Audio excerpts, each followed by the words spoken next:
ನಮಸ್ಕಾರ, ಆದಾಬ್, ಜೈ ಭೀಮ್.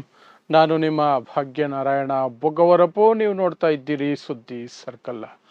ನರೇಂದ್ರ ಮೋದಿ ಅವರು ಇಲ್ಲಿ ಪಾಪ ಚುನಾವಣಾ ಪ್ರಚಾರಗಳನ್ನು ಮಾಡಿ ಸುಸ್ತಾಗಿ, ಅದರ ಜೊತೆಗೆ ಬೆಲೆ ಏರಿಕೆ ಮಾಡಿದ ಸಂದರ್ಭದಲ್ಲಿ ಇಲ್ಲಿದ್ದರೆ ಇವರ ಟೀಕೆಗಳನ್ನು ಕೇಳಿಸ್ಕೊಳ್ಬೇಕಾಗುತ್ತೆ. ಈ ಬಡವರ ಟೀಕೆಗಳನ್ನು ಕೇಳಿಸ್ಕೊಳ್ಳೋದಕ್ಕೆ ನನಗೆ ಯಾವ ಕರ್ಮ ಅನ್ನೋ ರೀತಿಯಲ್ಲಿ ಫಾರಿನ್ ಹಾರಿದ್ರು.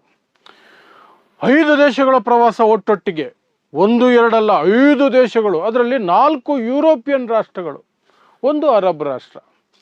ಯುರೋಪಿಯನ್ ರಾಷ್ಟ್ರಗಳೆಲ್ಲವೂ ಸಹ ಆರಾಮಾಗಿ ಕೂಲಾಗಿರುವಂಥ ರಾಷ್ಟ್ರಗಳಿಗೆ ಹೋದರು. ಅವುಗಳಲ್ಲಿ ಒಂದು ನಾರ್ವೆಗೆ ಮೊನ್ನೆ ಹೋಗಿದ್ರು. ಮೊನ್ನೆ ನಾರ್ವೆಗೆ ಹೋದ ಸಂದರ್ಭದಲ್ಲಿ ಅಲ್ಲಿ ಫುಲ್ ಖುಷಿಯಾಗಿದ್ದರು. ಯಾಕೆಂದರೆ ಅವ್ರಿಗೆ ಯಥಾ ಪ್ರಕಾರ ಎಲ್ಲೇ ಹೋದರೂ ಒಂದು ಅವಾರ್ಡ್ ಕೊಡ್ತಾರೆ. ಆ ಅವಾರ್ಡು ತನ್ನ ಯೋಗ್ಯತೆಗೆ ಬರ್ತಾ ಇದೆ ಅನ್ನುವಂಥ ತಪ್ಪು ಗ್ರಹಿಕೆಯಲ್ಲಿ ಮೋದಿ ಇದ್ದಾರಲ್ಲ, ಅದೇ ಈ ದೇಶದ ದುರಂತ. ಆ ಅವಾರ್ಡುಗಳು ಎಲ್ಲೇ ಹೋದರೂ ಮೋದಿಗೆ ಕೊಡೋದು ಅಥವಾ ಕಾಣಿಕೆ ಕೊಡೋದು, ನೆನಪಿನ ಕಾಣಿಕೆ ಕೊಡೋದು ಭಾರತೀಯ ಅನ್ನೋ ಕಾರಣಕ್ಕಾಗಿ, ಭಾರತಕ್ಕೆ ಇರುವಂತಹ ಮರ್ಯಾದೆಗೆ ದಶಕಗಳಿಂದ ಶತಮಾನಗಳಿಂದ ಯಾವುದೋ ಒಂದು ರೀತಿಯಲ್ಲಿ ಭಾರತ ಗಳಿಸಿಕೊಂಡು ಬಂದಿರುವಂತಹ ಗೌರವದ ಕಾರಣಕ್ಕಾಗಿ. ಬಟ್ ಇಲ್ಲ, ನಾನು ಬಂದ ಮೇಲೇ ಇಂಡಿಯಾ ಹುಟ್ಟಿದ್ದು, ಇವ್ರು ಕೊಡ್ತಿರೋದು ನನಗೇನೆ ಅಂತ ಇವರೇ ಆರೋಪಿಸ್ಕೊಂಡು ಖುಷಿ ಪಡೋದು. ಓಕೆ, ಖುಷಿ ಪಟ್ಕೊಂಡಿದ್ರು. ಬಟ್ ಕೊನೆಯಲ್ಲಿ, ನಾರ್ವೆ ಪ್ರವಾಸದ ಕೊನೆಯಲ್ಲಿ ದೊಡ್ಡ ಅವಮಾನ ಎದುರಾಯಿತು. ಅಲ್ಲಿ ಪತ್ರಕರ್ತರು ಇಲ್ಲಿನ ಹಾಗೆ ಎಂಜಲು ಪತ್ರಕರ್ತರಲ್ವಲ್ಲ, ಇಲ್ಲಿನ ಹಾಗೆ ಗೋಧಿ ಮಾಧ್ಯಮ ಅಲ್ವಲ್ಲ. ಪ್ರಶ್ನೆ ಕೇಳಬೇಕು ನಿಮ್ಮನ್ನ, ನೀವು ಯಾಕೆ ಉತ್ತರಿಸಬಾರ್ದು ಅಂದ್ಬಿಟ್ರು. ಮೋದಿ ಪಾಪ ತಿರುಗಿ ನೋಡಿದ್ರೆ ಆ ಕಡೆ ಈ ಕಡೆ ದಬ ದಬ ದಬ ಅಂತ ಹೋದ್ರು. ಸೊ ಏನಾಯಿತು ಎಕ್ಸಾಕ್ಟ್ ಆಗಿ ನಾರ್ವೆಯಲ್ಲಿ?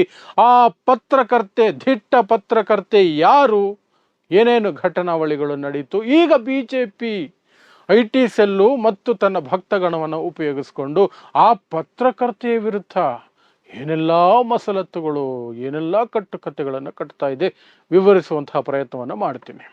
ಸೊ ನಾನು ಆರಂಭದಲ್ಲಿ ವಿವರಿಸಿದ ಹಾಗೆ 5 ದೇಶಗಳ ಪ್ರವಾಸ. ಇಲ್ಲಿ ಬೆಲೆ ಏರಿಕೆ ಮಾಡಿ ನೀವು ಸಾಯಿರಿ, ನಾನು ವಾಪಸ್ ಬಂದಾಗ ನೀವು ಬದುಕಿದ್ರೆ ಮತ್ತೆ ನಾನು ಒಟ್ಟು ಕೇಳ್ತೀನಿ ಬಂದು ಅಂತ ಹೇಳಿ ಹೊರಟು ಸೀದಾ UAE ಹೋದರು. ಆನಂತರ ಅಂದ್ಕೊಂಡು ನೆದರ್ಲ್ಯಾಂಡು, ಆಮೇಲೆ ನಾರ್ವೆಗೆ ಹೋದರು.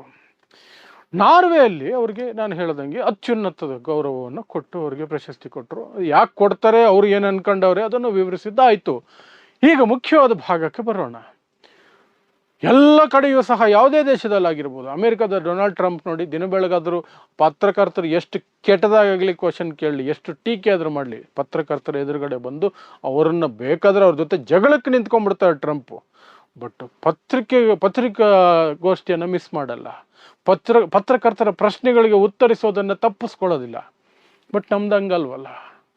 ನಾವು ಜಗತ್ತಿನ ಅತಿ ದೊಡ್ಡ ಪ್ರಜಾಪ್ರಭುತ್ವ, ಬಟ್ ನಮ್ಮ ಪ್ರಧಾನಿಗಳು ಪತ್ರಕರ್ತರ ಪ್ರಶ್ನೆಗಳು ಉತ್ತರ ಕೊಡಲ್ಲ, ಪತ್ರಕರ್ತರ ಮುಖನೂ ನೋಡಲ್ಲ. ಆದರೂ ಈ ಪತ್ರಕರ್ತರು ದಿನ ಬೆಳಗಾದ್ರೆ ಮೋದಿ ಗುಲಾಮಗಿರಿ, BJP ಗುಲಾಮಗಿರಿ, RSS ಗುಲಾಮಗಿರಿಯನ್ನು ಚಾಚೂ ತಪ್ಪದೆ ಭಕ್ತಿಪೂರ್ವಕವಾಗಿ, ವಿನಯಪೂರ್ವಕವಾಗಿ ಮಾಡ್ಕೊಂಡಿರ್ತಾರೆ. ಯಾಕೆಂದರೆ ಎಂಜಲು ಆಸೆಗೆ, ಎಂಜಲು ಮಾಧ್ಯಮ ಅಂತ ಅದಕ್ಕೆ ನಾವೆಲ್ಲ ಹೇಳೋದು, ಗೋಧಿ ಮಾಧ್ಯಮ ಅಂತ ಹಿಂದಿಯಲ್ಲಿ ಕರೀತಾರೆ. ಸೊ ಅಲ್ಲಿ ಜಂಟಿ ಸುದ್ದಿಗೋಷ್ಠಿ ಆಗಬೇಕಲ್ಲ, ಇಬ್ಬರು ರಾಷ್ಟ್ರ ನಾಯಕರು ಒಂದು ಕಡೆ ಸೇರಿದಾಗ ಯೂಶ್ವಲ್ ಆಗಿ ಜಂಟಿ ಸುದ್ದಿಗೋಷ್ಠಿ ಮಾಡ್ತಾರೆ. ಇಲ್ಲ, ಮಾಡಲ್ಲ, ನಾನು ಮಾತಾಡಲ್ಲ. ಆ ಲೆವೆಲ್ಲು ನರೇಂದ್ರ ಮೋದಿ. ಏನು ಮಾಡೋಕ್ಕಾಗಲ್ಲ, ನಾವು ಅಂಥವ್ರನ್ನ ಆಯ್ಕೆ ಮಾಡ್ಕೊಂಬಿಟ್ಟಿದ್ದೀವಿ.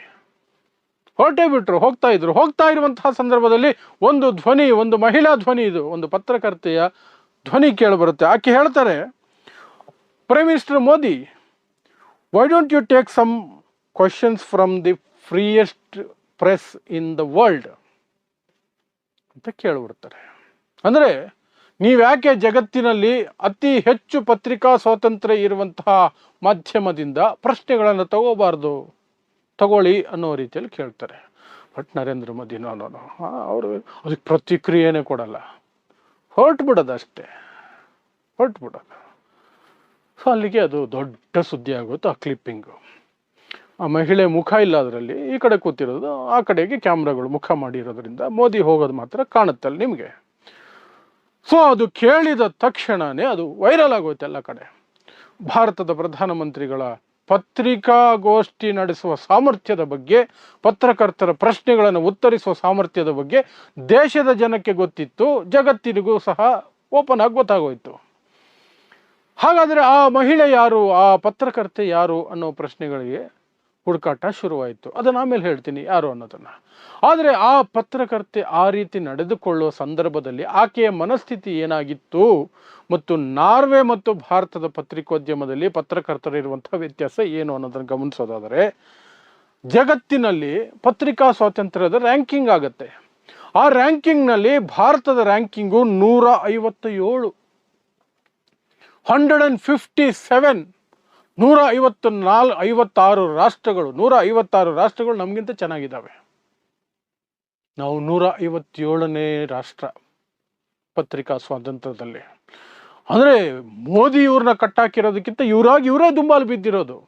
ನಾಚಿಕೆ, ಮಾನ, ಮರ್ಯಾದೆ ಎಲ್ಲ ಬಿಟ್ಟು ಎಂಜಲ್ಗೆ ಆಸೆ ಪಟ್ಟು ಮುಸ್ಲಿಮರ ಮೇಲೆ ದ್ವೇಷಕ್ಕೆ, ಧರ್ಮದ್ವೇಷ ಇಟ್ಕೊಂಡು ಧರ್ಮಾಂಧತೆಯಲ್ಲಿ BJPಗೆ, RSSಗೆ, ನರೇಂದ್ರ ಮೋದಿಗೆ ಅಡ್ಡ ಬಿದ್ದುಬಿಟ್ಟಿದ್ದಾರೆ. ಅದಕ್ಕೆ ಪತ್ರಿಕಾ ಸ್ವಾತಂತ್ರ್ಯದಲ್ಲಿ ರ್ಯಾಂಕಿಂಗ್ 157. ನಾರ್ವೆಯ ರ್ಯಾಂಕಿಂಗ್ ಏನು ಗೊತ್ತಾ?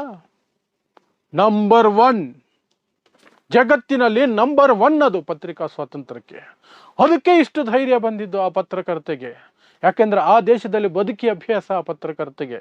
ಪ್ರೈಮ್ ಮಿನಿಸ್ಟರ್ ಆಗಿರ್ಬೋದು, ಅಲ್ಲಿ ರಾಜ ಇರೋದು, ರಾಜನೇ ಆಗಿರ್ಬೋದು, ನಿಲ್ಲಿಸಿ ಪ್ರಶ್ನೆ ಕೇಳ್ತಾರೆ, ಉತ್ತರ ಕೊಡುವಂಥ ಪಟ್ಟು ಹಿಡಿತಾರೆ, ಟೀಕೆ ಮಾಡ್ತಾರೆ, ಪ್ರತಿ ಪ್ರಶ್ನೆಗಳನ್ನು ಕೇಳ್ತಾರೆ, ಅಟ್ಯಾಕ್ ಮಾಡ್ತಾರೆ ಮೀಡಿಯಾಗಳ ಮೂಲಕ. ಇಲ್ಲ ಹಂಗಲ್ವಲ್ಲ. ಆ ಧೈರ್ಯದ ಮೇಲೆ ಆಕೆ ಕೇಳಿದ್ರು. ಸೊ ಹಾಗಾದರೆ ಯಾರು ಆಕೆ? ಹೆಲ್ಲೆ ಲಿಂಗ್ ಅನ್ನುವಂಥದ್ದು ಆಕೆ ಹೆಸರು. ನಾರ್ವೆಯಲ್ಲಿ ಪತ್ರಕರ್ತೆ ಆಕೆ ತನ್ನ ಸಮಾಜದಲ್ಲಿರುವಂಥ ರೀತಿಯಲ್ಲೇ ಒಂದು ಮನಸ್ಥಿತಿಯಲ್ಲಿ ಪ್ರಶ್ನೆಯನ್ನು ಕೇಳಿದ್ದಾಳೆ. ಈಗ ಪತ್ರಕರ್ತರು ಅಂದರೆ ಅವರು ಮೂಲ ಜವಾಬ್ದಾರಿ ಏನು? ಪ್ರಶ್ನೆ ಕೇಳೋದಲ್ವಾ?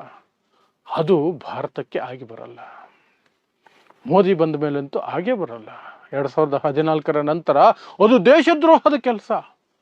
ಪತ್ರಕರ್ತರು ಪ್ರಶ್ನೆ ಮಾಡೋದು ದೇಶದ್ರೋಹದ ಕೆಲಸ. ಪತ್ರಕರ್ತರು ಆಡಳಿತ ಪಕ್ಷವನ್ನು ಪ್ರಶ್ನೆ ಮಾಡೋದು ದೇಶದ್ರೋಹದ ಕೆಲಸ. ಪಾಕಿಸ್ತಾನ ಕಳಿಸ್ಬಿಡ್ಬೇಕು ಅವರನ್ನ. ಪ್ರಶ್ನೆ ಕೇಳಬೇಕು. ಆದರೆ ಯಾರನ್ನ? ವಿರೋಧ ಪಕ್ಷಗಳನ್ನು ಕೇಳಬೇಕು. ಯಾರು ಸರ್ಕಾರವನ್ನು ಟೀಕೆ ಮಾಡ್ತಾರೋ ಅವರ ವಿರುದ್ಧ ವರದಿಗಳನ್ನು ಮಾಡಬೇಕು. ಯಾರು ಸರ್ಕಾರವನ್ನು ಪ್ರಶ್ನೆ ಮಾಡ್ತಾರೋ ಅವರ ವಿರುದ್ಧ ಪಿತೂರಿಗಳನ್ನು ಮಾಡಬೇಕು. ಅದು ಮಾಧ್ಯಮದ ಕೆಲಸ. ಇವತ್ತು ಕಳೆದ 12 ವರ್ಷಗಳಿಂದ ಈ ದೇಶದಲ್ಲಿ ಅವರು ಈ ಹೆಲ್ಲೆ ಲಿಂಗ್ ವಿರುದ್ಧ ಸಹ ಏನು ಮುಗಿಬಿದ್ದು ಬಿಟ್ರು ಎಂಜಲು ಮಾಧ್ಯಮಗಳು. ಆಕೆ ವಿದೇಶಿ ಏಜೆಂಟ್, ಭಾರತವನ್ನು ಅವಮಾನಿಸೋದಕ್ಕೆ ಮಾಡಿರೋದು. ಅದಕ್ಕೆ ತಾಳ ತಂಬೂರಿ ಏನು ಬೇಕೋ ಅದನ್ನು ಮಸಾಲೆ ಹಾಕೋ ಕೆಲಸವನ್ನು BJP IT ಸೆಲ್ಲು, BJP ಅಂಧಭಕ್ತರು ಮಾಡ್ಕೊಂಡು ಕೂತಿದ್ದಾರೆ. ಪತ್ರಕರ್ತರು ಪ್ರಶ್ನೆ ಕೇಳಿದ್ರೆ ಅದಕ್ಕೆ ಉತ್ತರ ಕೊಟ್ಟರೆ ಮುಗೀತಲ್ಲ.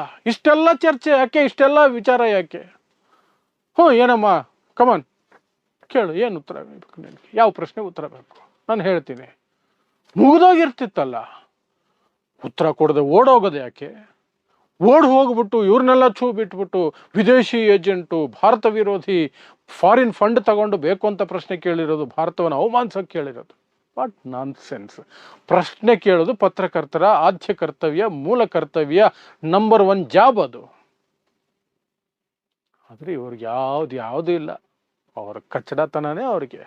ಆಕೆ ವಿದೇಶಿ ಏಜೆಂಟ್ ಅಂದ್ಬಿಟ್ಟು ಒಂದು ಪೋಸ್ಟರ್ ಮಾಡಿಬಿಟ್ಟು ವಾಟ್ಸಪ್ಪಲ್ಲಿ ಬಿಟ್ಟರೆ ಈ ಸಗಣಿ ಭಕ್ತರೆಲ್ಲ ಅದನ್ನು ಹಂಚ್ಕೊಂಡಿರೋದು, ಖುಷಿ ಪಡೋದು. ಇದು ಈ ಬಾಳು ಈಗ ಇಲ್ಲಿ ನಡೀತಾ ಇದೆ. ಇನ್ನು ಇದಕ್ಕೆ ಪ್ರತಿಕ್ರಿಯೆ ಕೊಟ್ಟಿರುವಂತಹ ಭಾರತದ ವಿದೇಶಾಂಗ ಸಚಿವಾಲಯ, ಮಿನಿಸ್ಟ್ರಿ ಆಫ್ ಎಕ್ಸ್ಟರ್ನಲ್ ಅಫೇರ್ಸ್, ಅವರೊಂದು ಪತ್ರಿಕಾಗೋಷ್ಠಿಯಲ್ಲಿ ಮಾತಾಡಿ, ಇದು ಏನು ಜ್ಞಾನ ಇಲ್ಲದವರ ನಡವಳಿಕೆ, ತಪ್ಪು ಮಾಹಿತಿ ಪಡ್ಕೊಂಡು ಮಾತಾಡ್ತಿದ್ದೀರಿ ನೀವು, ಹಾಗೆ ಹೀಗೆ ಕಥೆಗಳನ್ನು ಕಟ್ಟಿ, ನೀವು ಈ ದೇಶದ ಗಾತ್ರ ಗೊತ್ತಿಲ್ಲ, ನಿಮಗೆ ಈ ದೇಶದ ಸನ್ನಿವೇಶ ಗೊತ್ತಿಲ್ಲ, ನಾವು ವರ್ಲ್ಡ್ನ ದೊಡ್ಡ ಪ್ರಜಾಪ್ರಭುತ್ವ, ಹಾಗೆ ಹೀಗೆ ಅಂತ ಕಟ್ಟುಕತೆ. ಹಾಗಿದ್ರೆ ಅಲ್ಲ, ತೋರಿಸಿದ್ರೆ ಆಗಿರೋದಲ್ಲ. ನರೇಂದ್ರ ಮೋದಿ 5 ನಿಮಿಷ ಅಲ್ಲಿ ನಿಂತ್ಕೊಂಡು ಎಸ್ ವಾಟ್ಸ್ ಯುವರ್ ಕ್ವಶನ್ ಅಂದಿದ್ರೆ ಮುಗಿದೋಗಿರೋದಲ್ಲ. ಟ್ರಾನ್ಸ್ಲೇಟರ್ ಸಿಕ್ತಿದ್ರು, ಯಾಕೆ ಸಿಗಲ್ಲ? ಟ್ರಾನ್ಸ್ಲೇಟರ್ಸ್ ಅಲ್ಲೇ ಇರ್ತಿದ್ರಲ್ಲ, ಪ್ರಧಾನಿ ಜೊತೆಲಿ. ಟ್ರಾನ್ಸ್ಲೇಟರ್ ಇಲ್ದಿದ್ರೆ ಇವರು ವಿದೇಶ ಯಾತ್ರೆಗೆ ಹೊರಟು ಬಿಡ್ತಾರ? ಸಿಕ್ತಿದ್ರಲ್ಲ. ಸೊ ಏನೆಲ್ಲ ವ್ಯವಸ್ಥೆ ಇದೆ ಇವಾಗ. AI ಇದೆ, ಹಿಂದಿಯಲ್ಲಿ ಟ್ರಾನ್ಸ್ಲೇಟ್ ಮಾಡೋ ಕ್ವಶನ್ ಅಂದರೆ ಇಮಿಡಿಯೇಟ್ ಮಾಡಿರೋದಲ್ಲ ಅಲ್ಲೇ. ಅದೆಲ್ಲ ಬಿಟ್ಟು ಈ ಎಲ್ಲ ಪ್ರಯತ್ನಗಳು. ನಾರ್ವೆ ಎಲ್ಲ ಪ್ರೆಸ್ ಕಾನ್ಫರೆನ್ಸ್ ಮಾಡಿ ಮಿನಿಸ್ಟ್ರಿ ಆಫ್ ಎಕ್ಸ್ಟರ್ನಲ್ ಅಫೇರ್ಸ್ ಅಧಿಕಾರಿ ಅಲ್ಲಿ ಅವ್ರ ವಿರುದ್ಧ ಅವ್ರ ಜೊತೆಲಿ ಜಗಳ, ನಾರ್ವೆ ಪತ್ರಕರ್ತರ ಜೊತೆಯಲ್ಲಿ. ಯಾವ ಕರ್ಮ ಇದೆಲ್ಲ ಕರ್ಮನೇ. ಒಟ್ಟಿನಲ್ಲಿ ಹೀಗೆ ನರೇಂದ್ರ ಮೋದಿ ಅವರು ಅಂತಾರಾಷ್ಟ್ರೀಯ ಮಟ್ಟದಲ್ಲಿ ತೋರಿಸ್ಕೊಂಡ್ರು ತಮ್ಮ ಯೋಗ್ಯತೆ ಏನು, ನಾವು ಯಾವ ರೀತಿ ಆಡಳಿತ ನಡೆಸ್ತಾ ಇದ್ದೀವಿ, ನಮ್ಮ ದೇಶದ ಪತ್ರಿಕೋದ್ಯಮ ಯಾವ ಲೆವೆಲ್ಗೆ ಬಿದ್ದು ನರಳಿ ಏನು ಒದ್ದಾಡ್ತಿದೆ, ತೆವಳ್ತಾ ಇದೆ. ಇಂದಿರಾ ಗಾಂಧಿ ಎಮರ್ಜೆನ್ಸಿ ಟೈಮಲ್ಲಿ ಒಂದು ಮಾತಿತ್ತು ಪತ್ರಕರ್ತರ ವಿರುದ್ಧ, ಆಗಲೂ ಶರಣಾಗಿದ್ದರು ಪತ್ರಕರ್ತರು ಅಂತ ಸಖತ್ ಟೀಕೆಗಳಿದೆ. ಇಂದಿರಾ ಗಾಂಧಿನ ಆ ಲೆವೆಲ್ಗೆ ಅಟ್ಯಾಕ್ ಮಾಡ್ತಿದ್ರು ಸಹ ಒಂದಷ್ಟು ಪತ್ರಕರ್ತರ ಕಾರಣಕ್ಕಾಗಿ ಇಡೀ ಪತ್ರಿಕೋದ್ಯಮ ಬೆಂಡಾಗ್ಬಿಟ್ಟಿದೆ ಇಂದಿರಾ ಗಾಂಧಿಗೆ ಅನ್ನುವ ಮಾತಿತ್ತು. ಅವಾಗ ಹೇಳ್ತಿದ್ರು ಇಂದಿರಾ ಗಾಂಧಿ ಬಗ್ಗಿ ನಡೀರಿ ಅಂದರೆ ಇವ್ರು ತೆವಳ್ಕೊಂಡು ನಡೀತವ್ರೆ ಅಂತ. ಹೀಗಿರೋ ಮಾಧ್ಯಮ ಮೋದಿ ಹೇಳೋದೇ ತೆವಳ್ಕೊಂಡು ನಡೀರಿ ಅಂತ, ಅವ್ರು ಇನ್ನೂ ಬಿದ್ದು ಹಿಂಗೆ ಹೊರಲಾಡ್ತಾರೆ. ಯಾವುದಾದ್ರೂ ಕೀಟಗಳು ಹೋಗ್ತಾವಲ್ಲ ಹಿಂಗೆ ಹಂಗೆ ಆ ಬಾಳಾಗಿರೋದ್ರ ಬಗ್ಗೆ ನಾರ್ವೆಯಲ್ಲಿ ನಮಗೆ ಸಿಕ್ಕಿದೆ ಸಾಕ್ಷಿ. ಸೊ ಆ ಮೂಲಕ ಇಡೀ ಜಗತ್ತು ಏನೇನಾಯಿತು ಅನ್ನೋದ್ರ ಬಗ್ಗೆ ನೋಡ್ತು ಅಷ್ಟೇ. ಸೊ ಇದಿಷ್ಟು ನಾರ್ವೆ ಭೇಟಿಯ ಸಂದರ್ಭದಲ್ಲಿ, ಪ್ರವಾಸದ ಸಂದರ್ಭದಲ್ಲಿ, ಭೇಟಿ ಅಲ್ಲ ಪ್ರವಾಸ, ನರೇಂದ್ರ ಮೋದಿಯವರ ಒಂದು ಗ್ರೇಟ್ ಅಚೀವ್ಮೆಂಟು ಮತ್ತು ಅದಕ್ಕೆ ಸಂಬಂಧಪಟ್ಟಂತಹ ವಿವರಗಳು. ಸೊ ಇಂತಹದ್ದೇ ವಿಶೇಷ ಸುದ್ದಿಗಳಿಗಾಗಿ ನೋಡ್ತಾ ಇರಿ ಸುದ್ದಿ ಸರ್ಕಲ್. ನಾನು ನಿಮ್ಮ ಭಾಗ್ಯನಾರಾಯಣ ಬೊಗವರಪು.